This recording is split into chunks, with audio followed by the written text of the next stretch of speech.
주전 722년에 북이스라엘이 멸망합니다. 아수르 제국에 멸망하는데 이때 남유다는 아직 멸망당하기 전이었죠. 그때 남유다의 왕은 제13대 왕이었던 히스기야였습니다. 이때 남유다에는 두 명의 선지자가 있었는데 이사야, 미가 둘입니다. 이들은 북이스라엘이 멸망하는 그 과정을 모두 지켜보았죠. 수많은 백성이 살육당하고 민족이 흩어지는 그 참상을 목도하고 있었던 겁니다. 그런데 선지자 미가는 하나님을 의지하지 않고 우상을 숭배하며 하나님을 떠난 삶을 살아간다면 남유다 역시 북이스라엘처럼 멸망하게 될 것이라는 하나님의 경고 말씀을 전합니다. 그것이 미가서예요.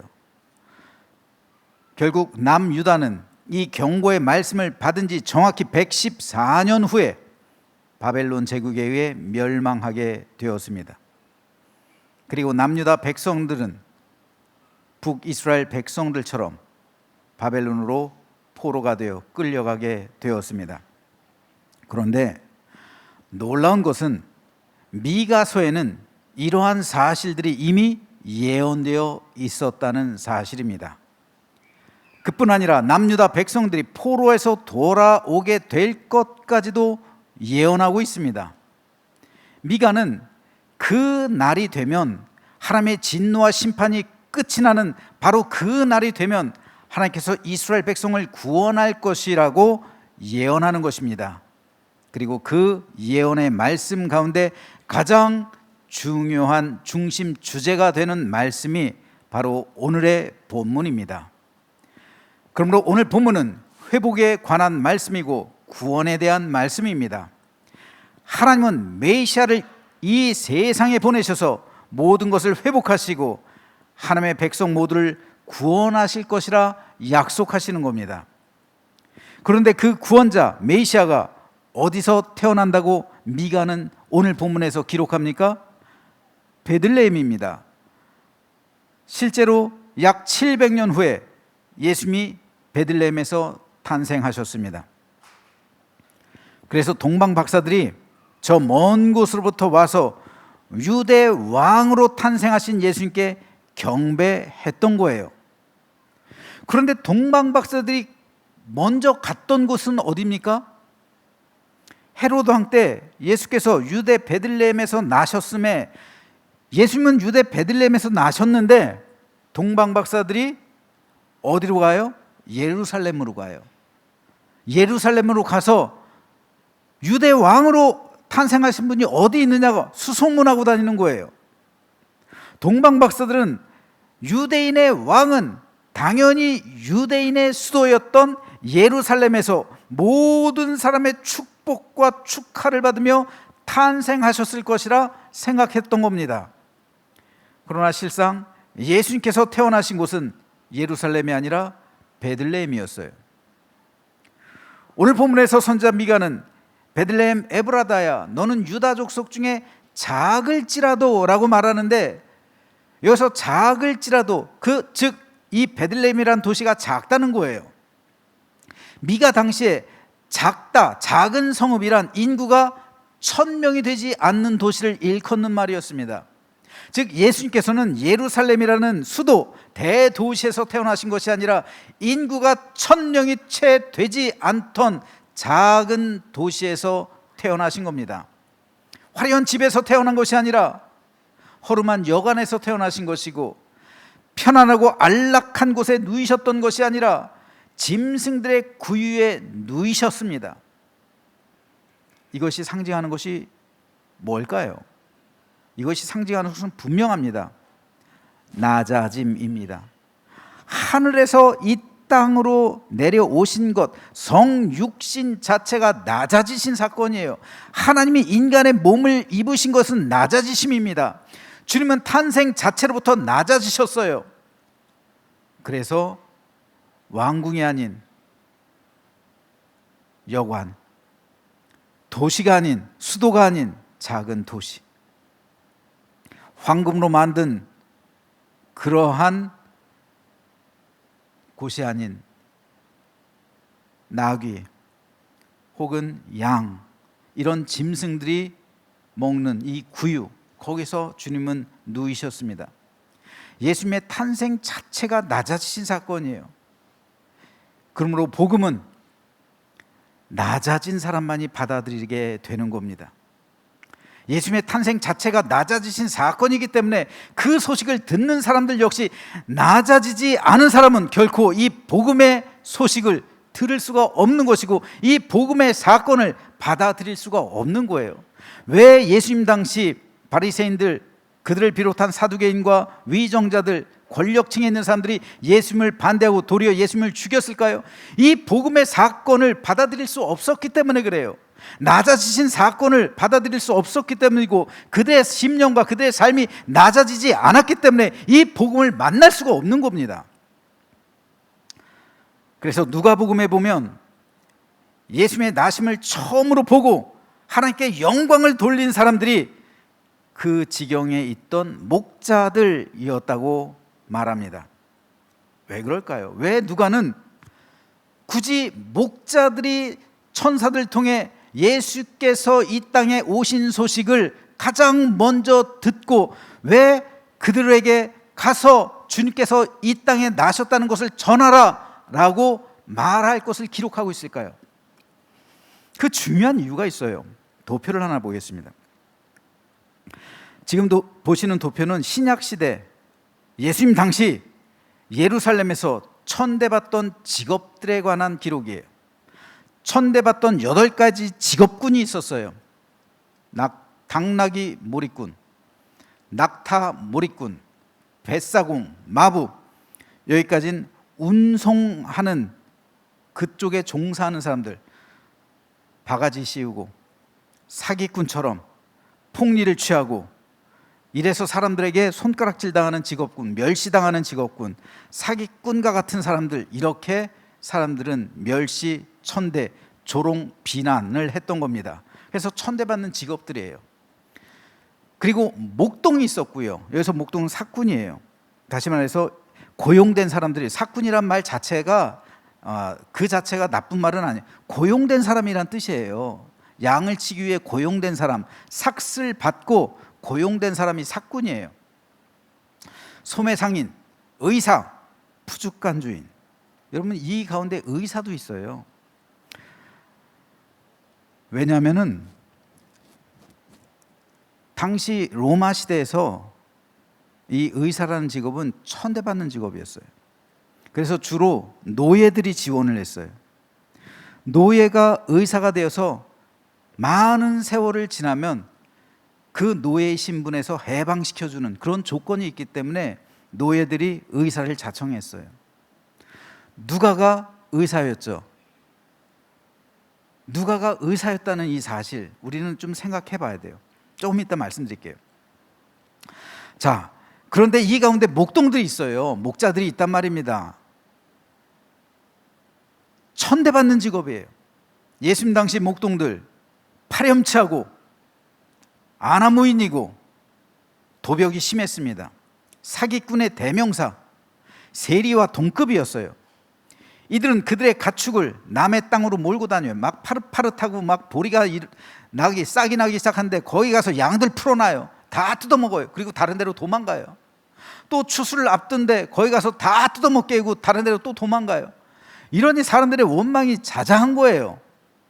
아주 파렴치한 인간들, 상종 못할 인간들입니다. 또 양들이 새끼를 낳죠. 그 새끼를 몰래 장터에다가 갖다 팔아요. 그거 누구 거예요? 주인 거잖아요.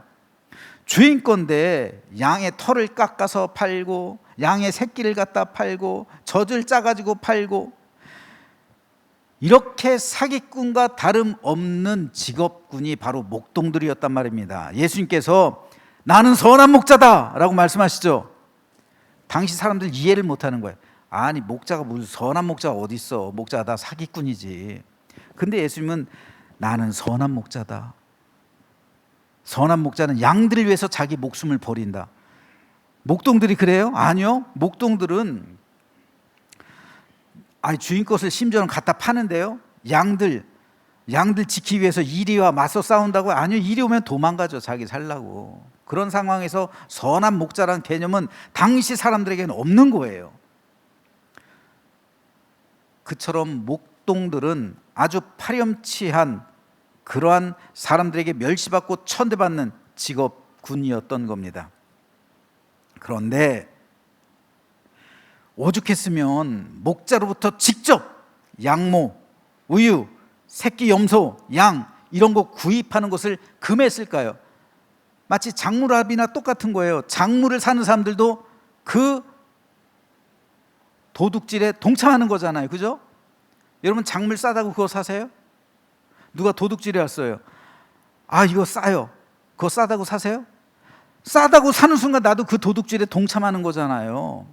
그러니까 목동들로부터 직접 양이나 우유나 그리고 털이나 이런 것 사는 것은 금지가 됐다고. 사람들 사이에 이거는 부정직한 일로 낙인이 찍혔기 때문에 그래요.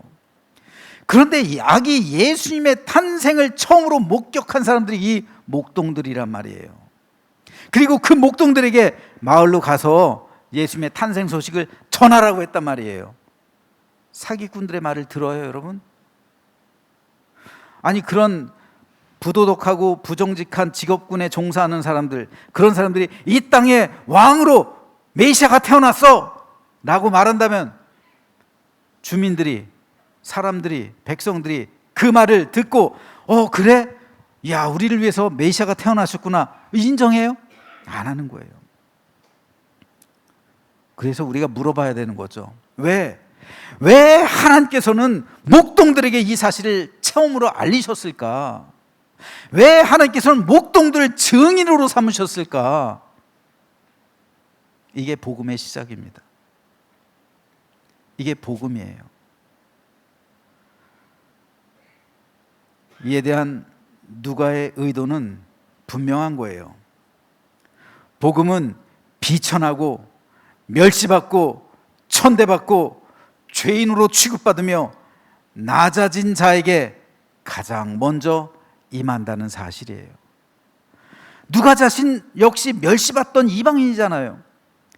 여러분, 멸시받는 이방인이 쓴 성경이 누가복음하고 사도행전이잖아요. 누가가 누가복음하고 사도행전을 기록했는데 바울은 13권의 성경을 기록했죠. 바울이 쓴 13권의 성경보다 누가가 기록한 누가복음과 사도행전의 분량이 더 많아요. 권수는 바울이 많아도 성경의 분량, 페이지 수는 누가가 더 많다고요. 즉 신약 성경에서 가장 많은 분량의 성경을 쓴 사람이 바로 이방인 의사 누가. 더군다나 누가가 의사였다고요. 어쩌면 누가는 노예 출신인지도 몰라요. 이방인에다가 천대받던 직업이었죠. 그래서 누가가 쓴 이 누가복음에 보면은 유독 소외된 사람들에 관한 기록이 많아요. 잃어버린 사람, 누가복음 15장에도 보면요, 잃어버린 사람, 탕자의 비유가 나와요. 잃은 드라크마의 비유가 나요. 잃은 양의 비유가 나와요. 다 소외되고 다 잃어버린, 누가 자신이 잃어버린 사람이었잖아요. 그랬다가 다시 찾은 그 기쁨을 기록하고 있는 것이 바로 누가복음입니다. 그렇기 때문에 복음은 뭐예요? 소외되고 낮아지고 천하고 비천하고 그리고 하나님 앞에서 긍휼이 받은 그런 사람들 낮아진 사람에게만 임하는 그 사실이라는 말입니다. 그렇기 때문에 복음은 그들에게 임했지, 예수께서 말씀하신 것처럼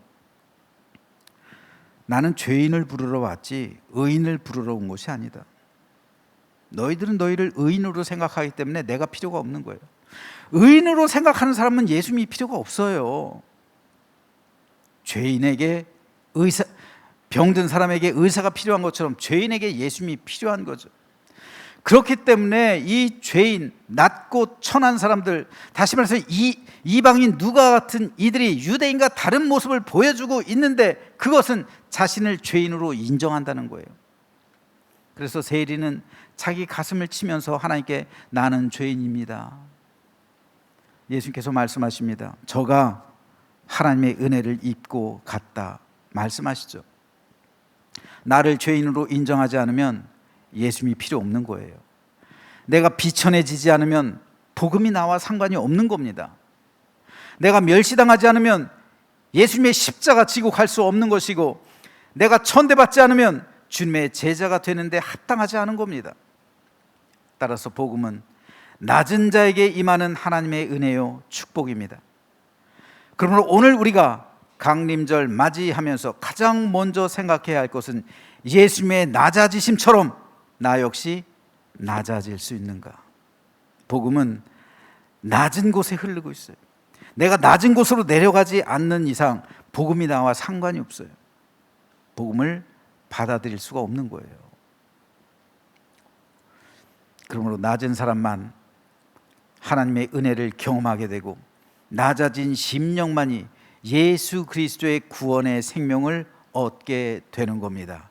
그래서 예수님은 산상수훈 가운데, 팔복 가운데 가장 먼저 심령이 가난한 자는 복이 있나니 천국이 그들의 것임이요 선언하시는 거예요. 심령이 가난해지지 않은 사람은 예수님을 발견하지 못해요. 그래서 부자들이 천국에 가기가 어렵다 주님께서 말씀하시는 거예요.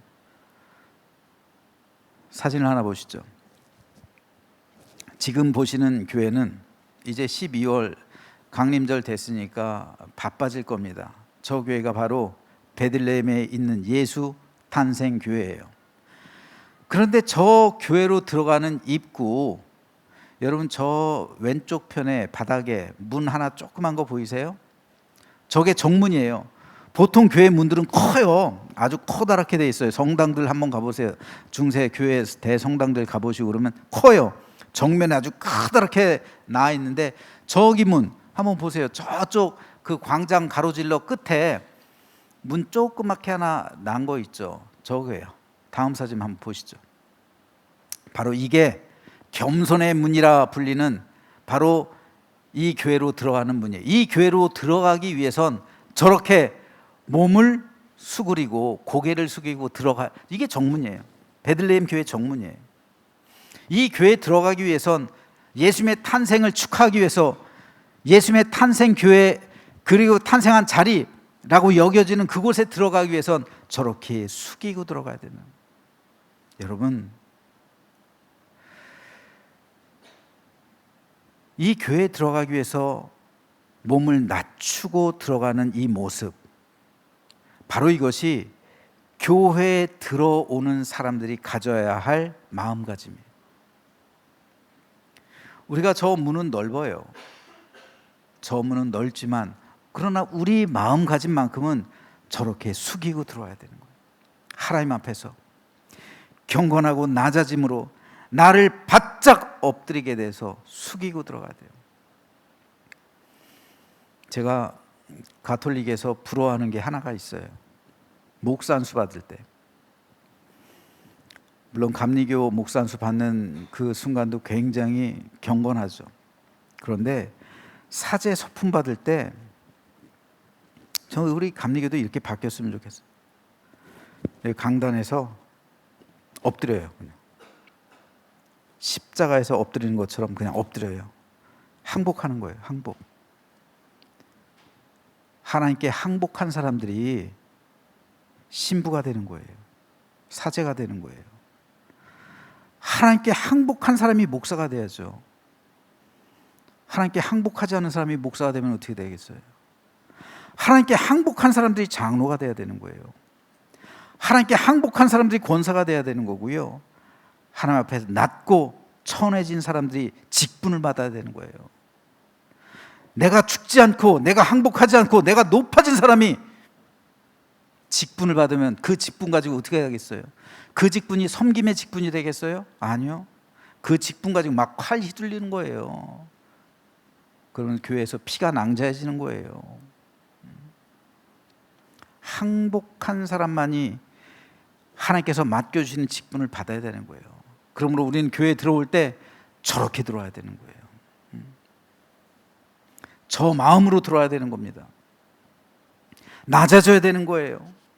매 주일 우리가 매번 하나님께 예배 드리러 오면서 낮아진 나의 마음을 확인해야 됩니다.